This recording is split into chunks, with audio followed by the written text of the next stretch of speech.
Welcome to Nambardar TV. Nambardar Association, Punjab and all Pakistan Nambardar Association's leadership reached Lodrian.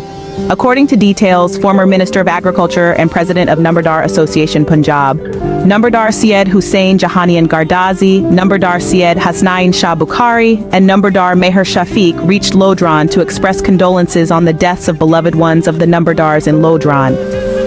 Mohsin Nambardar, the head of the Nambardar Association Punjab and all Pakistan Nambardar Association, along with Nambardar Muhammad Ali Joya, Nambardar Mahbub Khan, Nambardar Haroon Khan, Nambardar Ali Bahadur, and other Nambardars warmly welcomed them.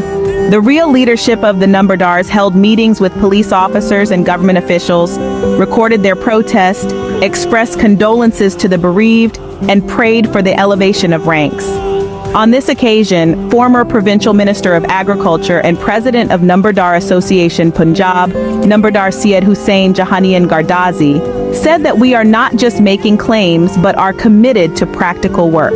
Soon we will take practical steps to improve the foundation of Nambardar's issues. After this first step, efforts will be intensified in critical situations to address the remaining issues, which will be visible in practical terms.